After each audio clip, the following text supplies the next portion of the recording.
This is Hidden Killers Week in Review. A look back at the most prolific stories of the week. Welcome to the podcast. If you'd like to listen to an ad-free version of this episode and all of our episodes, then search True Crime Today Premium Plus on Apple Podcasts and press subscribe. That's our premium channel where all of our ad-free and advanced episodes live, all in one place. True Crime Today Premium Plus. Search it on Apple Podcasts and press subscribe. Even try it for 3 days free. The line between killer and hero is thinner than you think. You're listening to Hidden Killers with Tony Brueski, featuring retired FBI special agent and chief of the Counterintelligence Behavioral Analysis Program, Robin Dreeke. There has been a new statement as of today, as of our recording, from Diddy's attorneys. They are now asking for the names of those who are accusing him, so they can, essentially they're arguing so they can prepare for effective trials. What do you think of that? I mean, a lot of people file this stuff anonymously for protection because they don't want to be persecuted. They don't want their names out there. If they are the victim of these crimes, they shouldn't have to have their name out there if they are the victim. But the Diddy crew is saying, nope, we want to know the names. The judge is yet to decide on any of this. But what's your thoughts on that? Yeah, I'd be scared. Yeah. I as a, for the prosecutor, I wouldn't want those names out there either. I mean, and one of the reasons why, again, this is pure Robin Dreeke's conjecture on this. One of the reasons why the judge has denied bail is because of potential jury tampering issues. And so if the reason why they didn't want Diddy have bail is it wasn't necessarily fear of flight or risk of flight, but the jury tampering issue, the last thing you want to do is, or witness tampering, I should say, not jury tampering, the witness tampering issue, the last thing you want to do is let them know all the witnesses. So yeah, I would think the judge isn't going to rule on that. And also, if you want more people to be inspired to come forward, you have to allow them to feel safe in which to do so that there won't be reciprocity, because they still don't know. And like you said, the floodgates are opening. And not yet. What you have is a small crack in a dam, and there's some water starting to trickle through it. The amount of water that gets through is going to determine the amount of erosion around the sides. They're going to see if it can be more volume coming through. Mm-hmm. But if there is a good defense attorney or person plugging up the holes as they're trickling through, the water's not going to get worse coming through. True. And so and what those plugs are is feelings of unsafe presented by Diddy and the crew, because people still don't exactly know, I think, exactly the reach he has even behind bars, and who is on that network that can still submarine you, your career, your reputation. And also people that might be inspired to come forward to be a witness were probably doing things that they're going to be ashamed of. Yeah. And that's the other challenge here. When dealing with and working with people that, and we deal this all the time with children that are victimized by predators, is educating and informing and allowing a child or a victim to feel safe and not ashamed of their behavior, and let them know and be embraced by the fact that they were victimized. There is no shame in being victimized. And so I think that's going to be part of this too, is how do you get that message out there that there's no shame because you were victimized? Because a lot of times people that have been victimized think it's their fault. Sure. I shouldn't have been there. I shouldn't have made that choice or decision. It's all my fault. And they're ashamed of those choices they made. But at the same time, no, you went there under good intentions and you were victimized while you were there. I think that's going to be a difficult thing for a lot of people, especially well-known people, celebrities and such, that participated in some of these things, because I think there is probably a lot of shame there if they look back on maybe either some of their younger days, some of their more inexperienced days, or some of the days where they were just flat out drugged at the party, because we see the allegations in that of possibly GHB being in some of the baby oil or some sort of drug, which would, lower a person's inhibitions and their decision-making skills.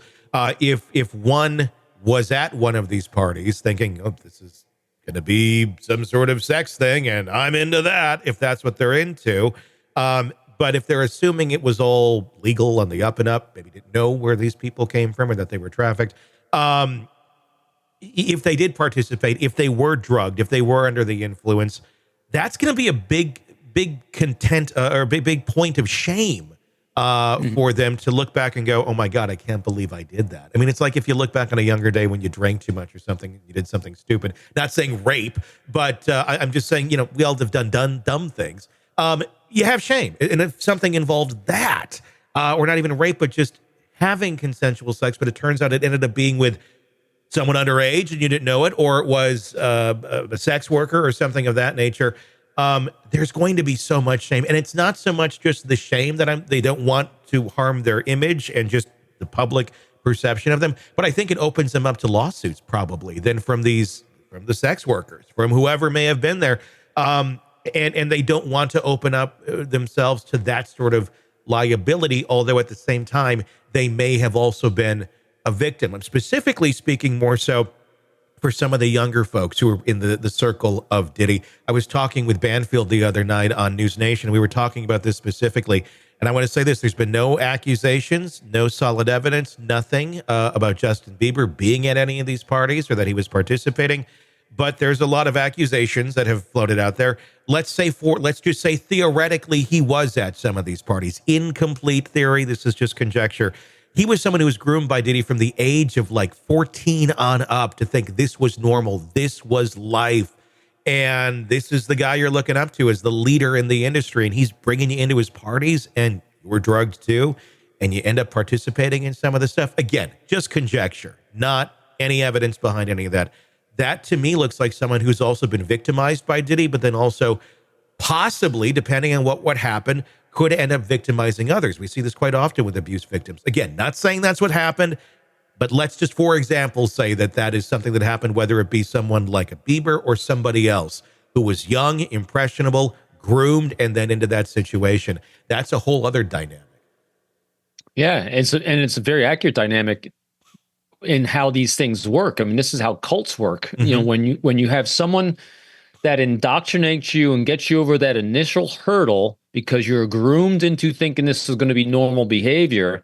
And then once you do it once, and then it's all validated, that behavior is validated by the groupthink around you. So the next time you do it, it's no longer a big deal. And that just becomes part of what's normal behavior for them, even though it might be abhorrent behavior for the culture and society at large because of the destructive nature of the relationships and the behaviors. The recent example of the John Doe that was talking about how, he was excited to finally go to a white party. Yeah. And the claim is that Diddy said, pull down your pants, and his private parts get cupped and held. And he thought it was horrible, but the way that Diddy presented it was so normal. This is what we normally do. And so I guarantee you that after that first time like that, it became less of a shock if it was done again, and becomes normalized and accepted by the people around you. So then it becomes even then more tempting if someone tells you to now do that and go indoctrinate someone else, because you know how it's done. You're part of this. And so again, your mindset, when you're surrounded by a lot of people that are saying this is normal behavior, becomes part of your norm until someone comes in and says, hey, which they all needed desperately, was a loving critic and say, this is not normal. This is not healthy. And this is destroying lives. Welcome to the podcast. If you'd like to listen to an ad-free version of this episode and all of our episodes, then search True Crime Today Premium Plus on Apple Podcasts and press subscribe. That's our premium channel where all of our ad-free and advanced episodes live, all in one place. True Crime Today Premium Plus. Search it on Apple Podcasts and press subscribe. Even try it for 3 days free. All right, true crime addicts, let's cut the crap. You're knee-deep in the gory details of your favorite podcast when suddenly a commercial hits like a bad meal. Seriously? You deserve better. Upgrade to True Crime Today Premium Plus on Apple Podcasts, where you can binge without those annoying ads. Plus, get extended interviews that go deeper into the darkness and early access to episodes so you can be the first to know. It's like trading up from fast food to fine dining, but with more blood. So, go ahead, search for True Crime Today Premium Plus on Apple Podcasts, subscribe, and feast on the good stuff.